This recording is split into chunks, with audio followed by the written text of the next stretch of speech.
Assalamualaikum warahmatullahi wabarakatuh. Alhamdulillahi rabbil alamin wassalatu wassalamu ala asyrafil anbiya wal mursalin habibina maulana Muhammadin wa ala alihi wa sahbihi ajma'in man yahdillahu fala mudhillalah wa man yudlil fala hadiyalah. Yang lalu terakhir, bagaimana cara taubat kalau gosip itu sudah atau tidak sampai kepada korban gosip. Itu sudah yang lalu. Kalau sampai kepada korban gosip itu yang kita gosipin, dia korban gosip, gosip tentang dia oleh kita sampai sudah kepada dia, bagaimana cara taubatnya? Kalau tak sampai, bagaimana cara taubatnya? Itu sudah pada hari Kamis yang lalu. Sekarang kita lanjutkan. Qala al-musannifu rahimahullahu ta'ala wa nafa'na bi'ulumihi fid darain amin sumaka. Walau annahu qala buhtanan lam yakun zalika fihi fa yahtaju ila taubati fi salasati mawadi'ah. Kalau ternyata gosip itu tidak ada pada seseorang, nggak ada, berarti ini adalah dusta. Bahasa kita tipu, bohong. Bagaimana cara tobatnya? Jika dia bilang buhtana lam yakun dzalika fi, aku nggak ada, bukan aku gosip, ini hanya dusta aja. Maka kalau begitu cara taubatnya ada 3. 1. An yarja ila al-qaumil ladzi takallam bil buhtani indahum wa yaqulu inni qad zakartu indakum fulanan bikada wa kada fa'lamu anni kuntu kadziban fi dzalika. Lebih berat. Kalaulah si A berdusta tentang si B, maka cara taubatnya nomor 1. Bahwa pelaku dusta itu mesti jumpai orang-orang yang mendengar dusta itu dari dia. Semestinya begitu. Dia mesti jumpai, mesti kembali kepada orang-orang yang mendengar dusta itu. Dan dia mesti bilang di depan orang itu, inni qad dzakartu indakum fulan bi kada wa kada fa'lamu anni kuntu kadziban fi dzalika. Yang kubilang sama kalian tentang si fulan itu aku dusta. Coba itu. Jamaah. Coba itu. Kita sudah cerita macam mana beratnya taubat gosip. Ternyata taubat kita, kalau bahasa sekarang pencemaran nama baik, itu jauh lebih berat. Makanya dalam media kita di Indonesia ini kan selalu korban pencemaran nama baik menuntut. Dia harus meminta maaf di media nasional, tertulis, cetak, ataupun digital selama beberapa hari. Dan selalu ada tuntutan itu. Dan itu sesuai dengan agama. Jadi an yarja ila al-qaumi la yatakallam bil buhtan inda ma yaqulu inni qad dzakartu indakum fulana bi kadza wa kadza fa'lamu anni kuntu kadziban fi dzalika. Dia mesti balik kepada orang-orang yang mendengar pencemaran nama baik itu, kepada orang-orang yang mendengar pencemaran nama baik itu, dan dia harus bilang di depan orang itu bahwa aku dusta. Bayangkan sudah berapa orang jadi korban dusta kita, dan berapa banyak yang sudah mendengar. Itu kalau 1 orang. Kalau dah 2 orang, 3 orang, seterusnya. Itu ya. Itu nomor 1. Nomor 2, an yahdha bil ladzi qala 'ala al-buhtan wa yatlubu minhu an yaj'alahu fi hillin. Dia mesti jumpai orang yang dicemarkan nama baiknya itu. Dia mesti jumpa kepada orang yang jadi korban kebohongan dia itu, dan dia mesti minta halal dari orang itu. Lagi berat. Itu bang. Maka selalu saya bilang, diam aja lah. Diam aja. Kita jamaah yang dikasih Allah Ta'ala, diam aja udah, titik. Makanya jangan cemarkan orang lain. Orang nggak begitu kita bilang begitu. Ini berat, jamaah. Mulutmu harimaumu. Itu memang cakap orang tua kita dulu luar biasa. Jadi cara yang kedua, bukan cara. Ini sebenarnya salah saya, bukan cara, tapi rangkaiannya. Bukan cara rangkaian. Nomor satu, Anda mesti datangi orang-orang yang mendengar kedustaan itu, bilang sama orang itu, saya dusta. Kedua, Anda datang kepada korban dusta Anda itu, lantas minta halal. Yang ketiga, baru an yastaghfirullah wa yatubu ilaihi fa syai'un min adz-dzunubi a'zama minal buhtani. Minta ampun kepada Allah dan bertaubat. Baru ke Allah. Allah tuh sekian, urutan kesekian. Karena ini dalam rangka hablum minan nas. Kalau lucunya kita nanti pas hablum minallah datang ke orang. Pas hablum minan nas datang ke Allah. Balik-balik udah. Diam aja udah jemaah. Jadi yang ketiga, minta ampun kepada Allah, bertaubat kepada Allah. Artinya, selesaikan dulu urusan sama manusia, baru kepada Allah Ta'ala. Sebab apa? Hak orang di dalam Islam. Saya harus bagi tahu, harga diri orang teramat tinggi. Dalam Islam, harga diri orang teramat tinggi. Tapi dalam masyarakat muslim sekarang, harga diri mobil lebih tinggi dari harga diri manusia. Ini terbalik. Tidak ada dosa yang lebih besar selain dusta. Seluruh dosa hanya perlu kepada taubat yang satu saja. Sedangkan dusta perlu kepada 3 poin tadi. Kan? Datang pada orang yang mendengar dusta kita tentang si fulan, datang kepada si fulan minta halal, kemudian baru minta ampun kepada Allah Ta'ala. Kalau ternyata, kalau dengan kita bilang terang-terangan terjadi mudarat yang lebih besar, terus macam mana? Maka tak terpenuhilah poin-poin taubat ini. Oleh karena itu kita mau taubat juga, saya menganjurkan sedekahlah sebanyak-banyaknya atas nama orang itu. Sedekah sebanyak-banyaknya. Malah kalau boleh cara orang sekarang kan banyak-banyak duit, umrohkan dia. Umrohkan dia. Dengan syarat kita sudah umrah. Tak boleh umrohkan orang, tak boleh hajikan orang kalau kita belum.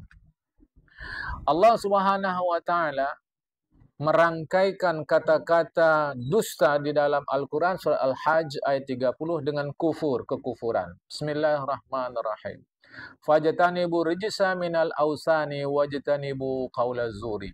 Jauhilah berhala-berhala yang kotor itu. Bukan berarti ada berhala yang bersih. Rijsun itu kalau bahasa Arab lebih keji lagi dari najis. Nah, di berhala itu jauhi. Dan jauhi pula lah dusta. Al-Hajj, surat Haji, ayat 30. Allah rangkaikan larangan menyembah berhala dengan larangan berlaku dusta.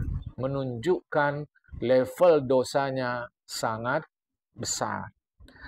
Wa yuqalu, ini dikata ulama, la takunu ghibatu illa fi qaumin ma'lumin hatta law dzakara ahla misra minal amsari ahla misrin. Misrin di sini kata benda, bukan nama kota. Ahla misrin minal amsari faqalahum bukhala'u au qaum su'in la yakunu ghibatan di anna fihimul birra wal fajira wa lima annahu lam yurid bihil jami'ah wal kaf an dzalika afdalu. Tetapi ada ulama mengatakan, kalau kita membuka aib sekelompok masyarakat, kita buka aib mereka, misal kata kita sebutlah orang paya pasir begini. Misalnya begitu. Misal kata kalau contoh di sini, penduduk kota itu bukhala, pelit. Penduduk kota itu akhlaknya tak bagus. Ada ulama mengatakan kalau begini tidak disebut ghibah. Ada yang mengatakan kalau begini tidak disebut ghibah. Kosakata Arabnya yuqalu, dikatakan. Ini berarti pendapat ini lemah, tidak kuat. Kalau kuat dia qala, mengatakan. Tapi ini yuqalu, dikatakan. Ini lemah.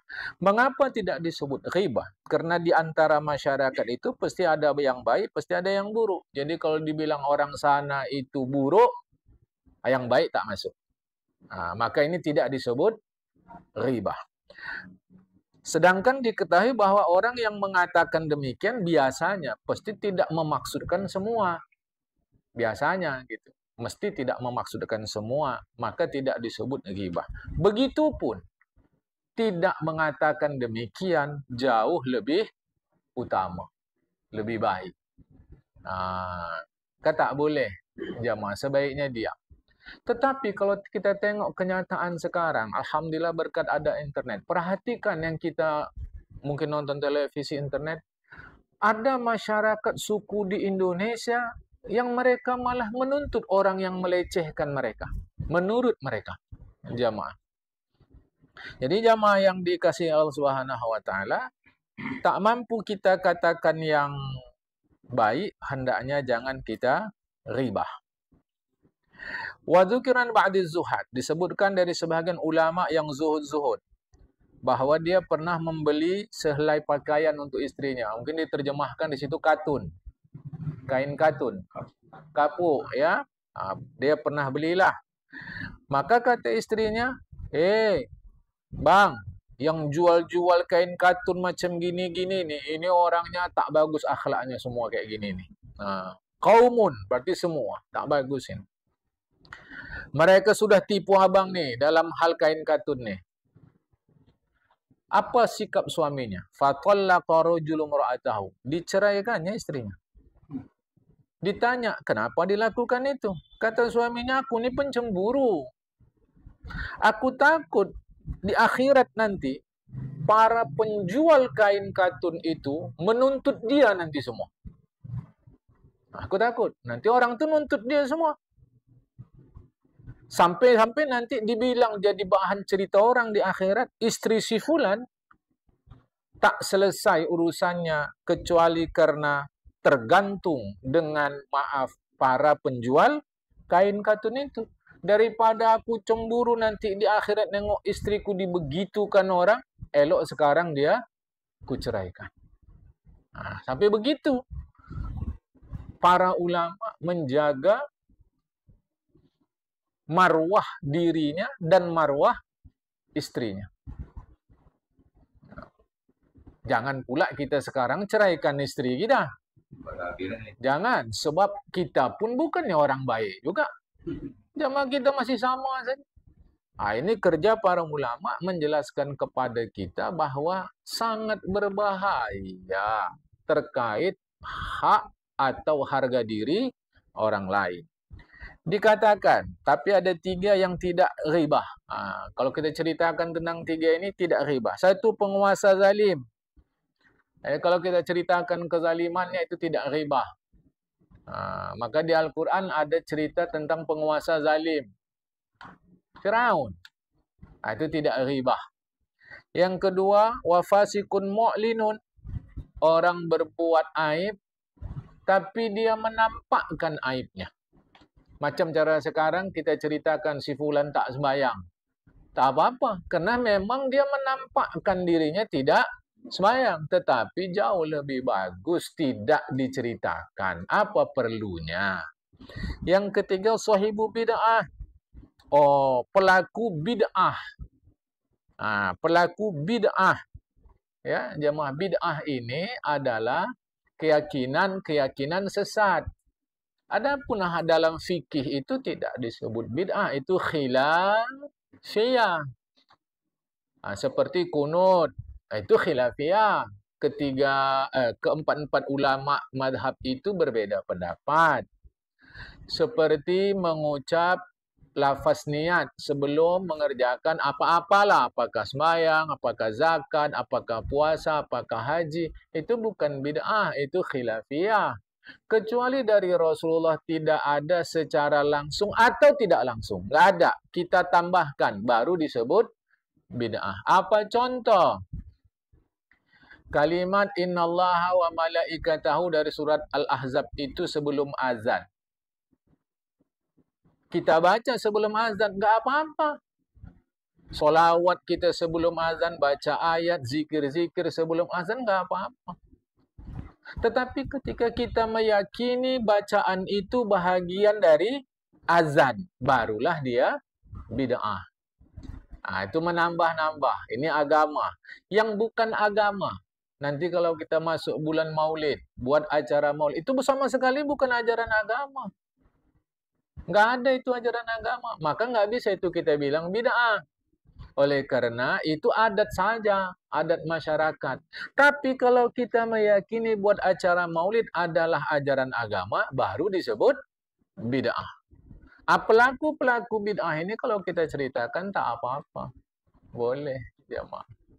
Jadi tapi kalau dalam kitab Al-Azkar Imam Nawawi sebutkan 6 kita boleh buka aib orang. Kalau dari kitab Imam Nawawi ini ada 6 kita boleh ribah. Nomor 1, mengadukan kezaliman.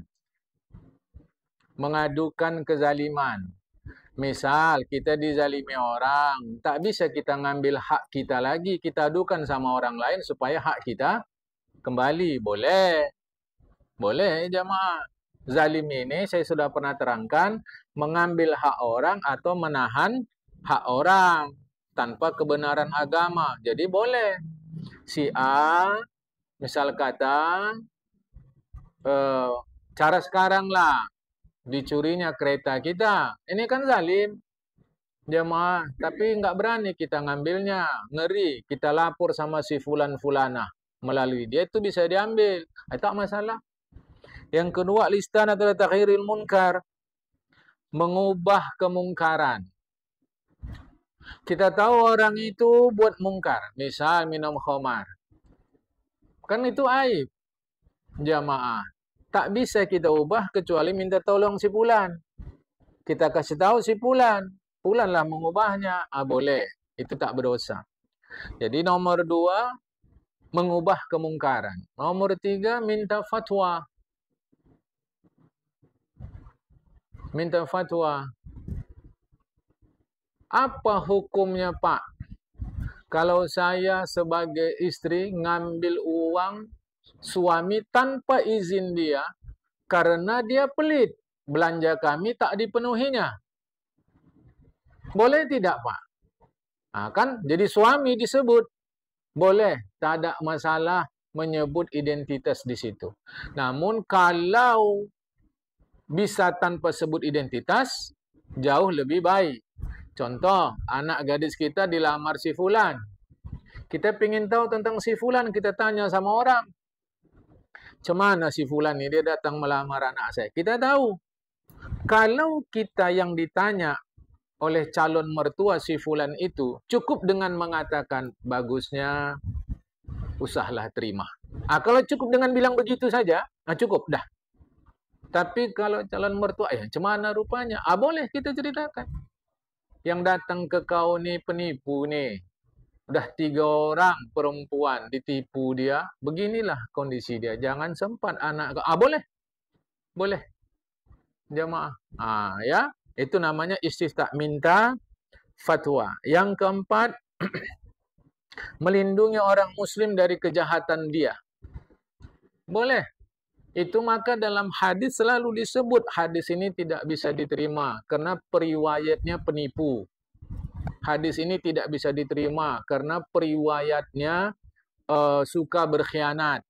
Hadis ini tidak bisa diterima karena periwayatnya tidak bagus adabnya. Apa adabnya? Disebutlah nanti begini. Itu melindungi orang muslim supaya jangan menerima hadis dari dia. Itu boleh. Jamaah, tak ada masalah sama sekali. Dah berapa dah? 4. Kelima, ini tadi yang kelima. Fasikun mu'linun. Orang berbuat dosa tapi dia menampakkan dosanya. Itu yang kelima. Macam apa? Macam tadi saya contohkan. Memang tahu kita dia tak sembahyang. Dan memang dia pun menampakkan diri dia tidak sembahyang. Tak apa kita ceritakan. Itu bukan disebut ghibah. Tapi jauh lebih bagus tak usah diceritakan. Yang kelima, yang keenam, identitas. Identitas. Itu memang identitas dia. Di Gang Peringgan ini ada 3 orang namanya Badu. Badu mana yang kau mau? Badu peka, badu gagap, badu mana nih sekarang?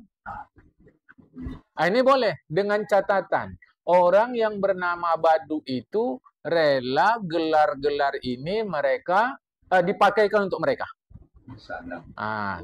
Dengan catatan mereka rela. Kalau mereka tak rela, kita berdosa. Kita berdosa, jemaah. Jadi Badu mana nih sekarang? Kita pakai gelar ini, dia tak rela, berdosa. Tapi kalau dia rela, malah boleh jadi dengan begitu menjadi sumber duit bagi dia. Tak apa. Tak boleh. Tak apa, boleh. Jadi 6 ya. At-tadallum, isti'an ala taghyiril munkar, istifta, tahdzirul muslim, kemudian tadi mu'lin. Ya, kalau di kitab Imam Nawawi bahasa Arabnya mujahir bi fisqihi. Kalau di kitab Syekh Abu Ilyas Samarkandi fasik mu'lin. Sama, mu'lin, mujahir sama. Kemudian yang keenam ta'rif, identitas. Maka kalau kita mau buka aib orang, pilih aja satu dari 6 ini. Dah kebas mulut enggak buka aib orang. Tengok satu dari 6 nih. Tak ada, jangan. Ada, boleh. Tapi jauh lebih baik tidak usah dicakapkan terkait tadi. Orang yang memang menampakkan dia berbuat fasik. Itu jauh lebih bagus, tak usah kita ceritakan. Itu ya. Ya maaf. Ya ini apabila kita menceritakan perbuatan atau aliran orang bid'ah tadi, boleh. Tak ada masalah. Misal dia pelaku kelompok bid'ah. Apa keyakinan bid'ah? Contohnya, hati kalau dah bersih, betul bersih kepada Allah Ta'ala, tak perlu lagi sembahyang. Pernah dengar kaji begitu? Udah bersih kali hati, tak perlu sembahyang. Ada satu kelompok pula, selama hati belum bersih, tak wajib sembahyang. Ada ngaji begitu. Masing-masing. Ini salah. Kita boleh ceritakan tentang itu saja. Walau dzakaru syai'an min abdanihim bi'aibin fihim lakana dzalika ghibatan. Tapi kalau kita ceritakan selain itu masuk ghibah. Dah pula dia ikut ngaji. Ngaji apa? Itulah ngaji macam gitu. Kalau kita belum bersih tak usah sembahyang. Makanya orang tu tak sembahyang. Dah sampai situ okey. Karena memang bersesuaian. Nanti kita teruskan. Itu si bodoh yang satu tu yang gagap-gagap mulutnya itu. Jangan tu. Itu sudah masuk ghibah. Karena tak terkait dengan mazhab atau dengan aliran kelompok mereka, ya. Walakin idza kara fil mumadam fala ba'sa likay yahdharuhumun nas. Tapi kalau kita ceritakan tentang kesalahannya, kebid'ahannya, tak apa-apa, supaya orang berhati-hati. Seterusnya, diriwayatkan dari Nabi Muhammad SAW, hadis Imam Baihaqi dan Ibnu Abi Dunya dan seterusnya. Sebutkan kalianlah, kata Rasulullah, ceritakan kalianlah keburuan orang itu. Keburuan di sini maksudnya tadi orang fasik yang menampakkan aibnya supaya orang berhati-hati. Tapi kalau dia tak nampakkan, jangan. Jemaah. Atau kalau orang minta fatwa, minta nasihat kepada kita, pengurus perkumpulan akan memilih pengurus baru. Si fulan mau diangkat jadi sekretaris. Kita tahu, ini tak bisa nih, hancur nanti nih. Boleh. Jamaah, kita kasih tahu. Tapi dia nggak minta nasihat, boleh. Tadi kan ada poin yang keempat. yaitu melindungi orang Muslim. Dengan catatan, hati kita mesti motifnya bersih. Jangan karena angin supaya nggak terpilih dia. Itu tak boleh juga. Jadi tepuk dada, tanya iman. Kata Syekh Abu Las As-Samarkandi, ribah ni ada 4 bentuk. 1, kufur. 2, munafik. Kalau bahasa Arabnya sebetulnya nifak, orangnya yang munafik. Tapi kita lebih faham munafik. Yang 3, maksiat dosa. Yang 4, boleh malah dapat pahala. Yang mana yang kufur itu? Yaitu seseorang an yaqtabal muslimah. Orang si A menggunjing, menggosip si B. Lantas dibilang kepada si A, jangan kau gosipin dia. Apa kata si A? Laisa hada ribatan wa ana sadiqun fi dzalika. Si A gunjing si B, datang si C ke si A. Jangan kau gunjing orang, jangan kau gosip orang.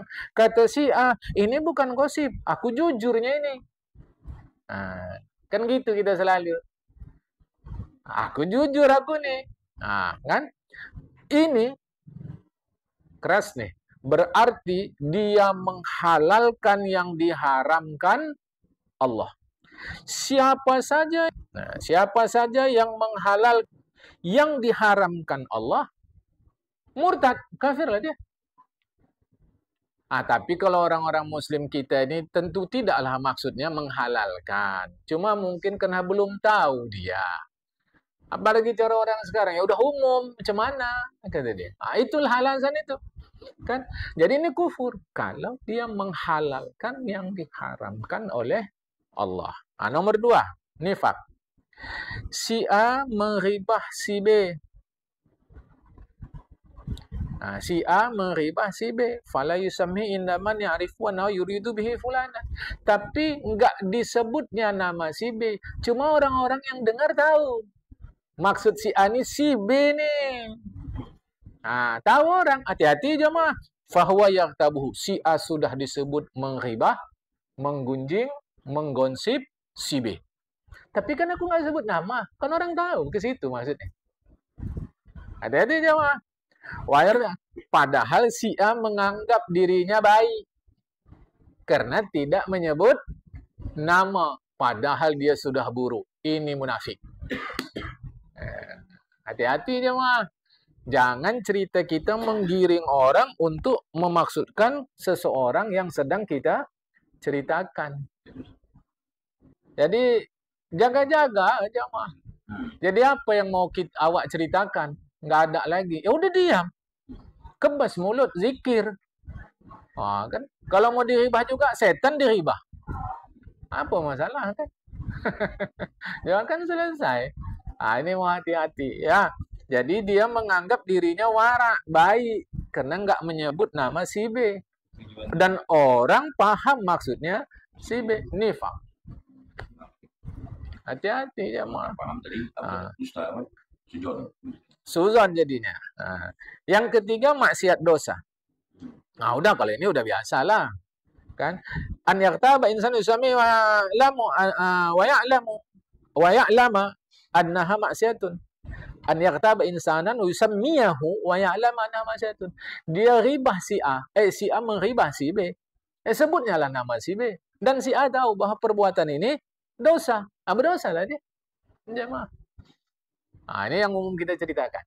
Yang keempat, dia si A mengribah si B yang fasik. Yang berbuat jahat tadi.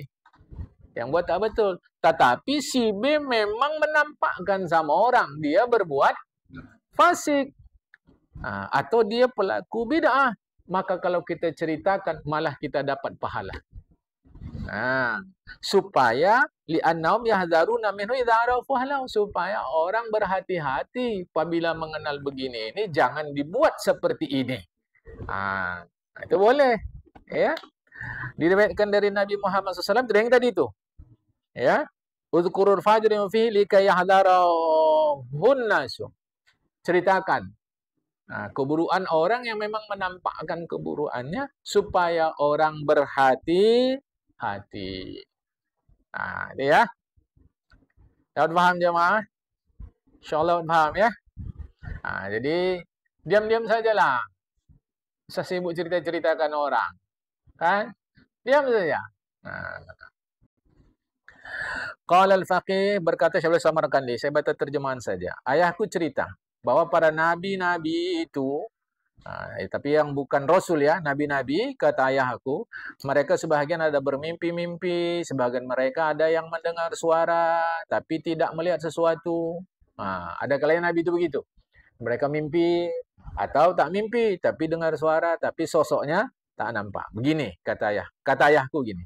Ada seorang nabi, dia bermimpi satu malam. Dalam mimpi itu dibilang, besok pagi apapun yang pertama kali kau jumpa, makan. Yang kedua kau jumpa, sembunyikan. Diam. Yang ketiga kau jumpa, terima. Yang keempat kau jumpa, jangan kau putuskan harapnya. Yang kelima kau jumpa, lari kau, cicing dari dia. Besok pagi aku terbangun. Yang pertama aku jumpa itu, pertama nampak aku, Jabalun, wa kana awalu syai istaqbala. Falamma asbah. Falamma asbah kana awwala syai'in istaqbalahu Jabalu aswada azim. Kana awwalu syai'in istaqbalahu Jabala aswada azimin. Besok pagi ternyata yang pertama kali dia jumpa itu bukit hitam besar. Bukit hitam besar. Aku pun berhenti, aku heran-heran. Tapi Tuhan suruh aku makan. Cemana aja nih, gitu. Kata dia, tak mungkin Tuhan aku menyuruh sesuatu yang aku tak sanggup. Tekadlah aku makan. Aku makan gunung tadi. Wa ma syai'in ya'kulahu, dia makan. Itulah tekad dia. Ini gunung. Makan. Tapi begitu dia dekat ke gunung tadi, gunung itu mengecil. Makin dekat gunung makin kecil, makin dekat gunung makin kecil, gunung makin kecil, semakin dekat tinggallah dia sekedar cukup satu suapan. Ku makan, rasanya lebih manis dari madu. Ku puji Allah Ta'ala, aku pun pergi. Dan kemudian aku jalan, nampak aku satu talam emas. Mungkin baskom di situ. Bejana emas. Kata Allah Ta'ala, dalam mimpiku, itu, simpan, sembunyikan. Ku gali lubang, ku tanam. Aku pun tinggalkan. Tiba-tiba bejana baskom tadi, talam tadi, naik balik. Ku gali, simpan balik, naik balik. Simpan, tanam, naik balik. Begitu terus. Faidan huwa ala wajhil ardi. Cuman ku bilang sama diriku, ini fa'altu ma umirtu bih. Udah aku buat, udahlah. Asik gini-gini aja. Simpan, tanam, naik. Tanam, muncul lagi tanam. Fadhahaba, dia pun pergi. 2. Yang ketiga. Tiba-tiba yang ketiga, datang seekor burung elang di belakangku.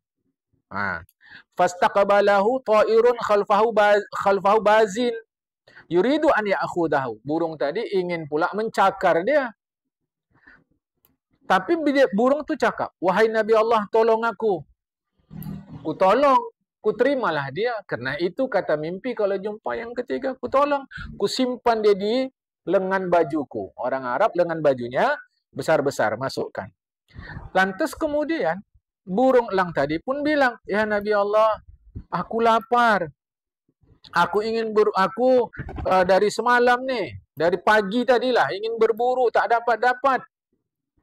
Sampai akhirnya tadilah aku mau nerkam kau. Ini yang keempat. Janganlah kau putuskan asaku dari mendapatkan rezeki. Nabi tadi cakap sama dirinya, aku dah diperintahkan Allah menerima yang ketiga, ku terima. Diperintahkan Allah, jangan putus asakan yang keempat. Ini burung elang ini yang keempat. Dia minta tolong. Apa kaifa asna'u? Apa yang harus aku lakukan? Udahlah, daripada begini, tahayyara fi dzalika. Si Nabi tadi pun sedang terheran-heran, diambilnya pisau. Potongnya daging pahanya sendiri. Kemudian dikasihnya lah daging pahanya tadi kepada si elang. Habis itu pun dia pergi. Dia lepaskan burung tadi. Tiba-tiba sedang berjalan begitu, dia nampak bangkai berbau busuk. Ini kelima, kata dalam mimpi, pergi lari. Faharoba minha. Dia pun lari cicing dari bangkai berbau busuk itu. Falama amsa, petang harinya, Nabi tadi bermunajat kepada Allah. Ya Tuhan, sudah kulakukan ma'amartani yang engkau perintahkan. Terangkanlah kepadaku apa ini semua yang kulihat dalam mimpi ini. Yang pertama yang kau makan itu marah. Itu simbol daripada marah. Marah itu mula-mula dia macam gunung. Tapi akhirnya kalau sabar, kau mampu mengendalikan diri, lebih manis dari madu. Nah, cuma kita kan belum ngaji bab marah secara panjang lebar. Tapi di ngaji Masjid Al-Hikmah Terjun, ini sekarang sedang bab marah. Itu bisa diikut ngajinya di YouTube.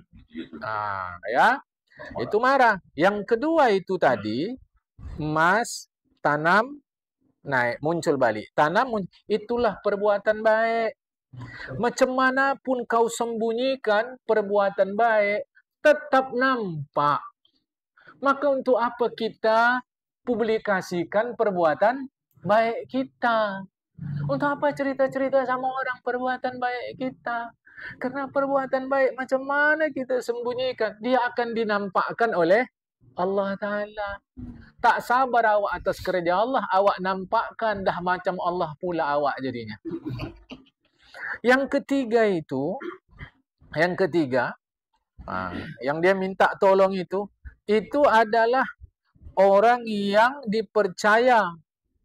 Orang yang dipercaya jangan berkhianat kepada orang yang mempercayai. Itulah si burung tadi itu. Yang keempat, kalau ada orang perlu kepada kau, fajtahid fi qadaiha. Seriuslah usahamu memenuhi keperluan orang itu. Memang dia perlu. Jadi kalau ada orang minta tolong sama kita dan nampak kita memang betul-betul perlu, seriuslah kau bantu dia. Itu atuk saya dulu tuh. Jadi orang nanya alamat sama dia. Dia tak tahu. Bukan, orang nanya sesuatu sama dia. Saya di situ. Dia tak tahu. Apa kata dia? Kau pergi sana. Kau tanya sama si Fulan tuh. Mungkin dia tahu. Setelah itu baru atuk saya ngajarin saya. Jadi, jangan putuskan harap orang. Itu kata dia. Kita tak tahu, jangan bilang tak tahu. Karena dia perlu. Tunjukkan kira-kira sama siapa yang kira-kira tahu, tunjukkan dia ke sana. Iya pula, saya pikir. Itu atuk saya ngajarkan jemaah. Tapi saya sudah bagi tahu berkali-kali sama kita, hati-hati nolong orang belakangan ini. Kadang dia tampakkan dia betul-betul perlu, padahal tipu. Ini mau hati-hati ya. Namun prinsipnya tetap Allah beri kelebihan sama kita, pasti ada amanah di situ untuk keperluan orang lain. Kita lebih harta, lebih pengalaman, lebih ilmu, lebih kebijakan, lebih kesabaran, lebih sehat, pasti di situ ada amanah Allah untuk keperluan yang lain, jamaah. Terakhir yang kelima, yang bangkai bau busuk itulah ghibah. Gosip, gunjing. Fahrub minal ladzina yaghtabuna nas. Lari kau secicing-cicingnya lari, sekencang-kencangnya lari dari orang yang menghibah orang lain. Itu dia, jemaah. Ini awak pula ikut. Kata awak. Udah sama itu. Udah. Sama. Saja. Kalau dengar aja dia main.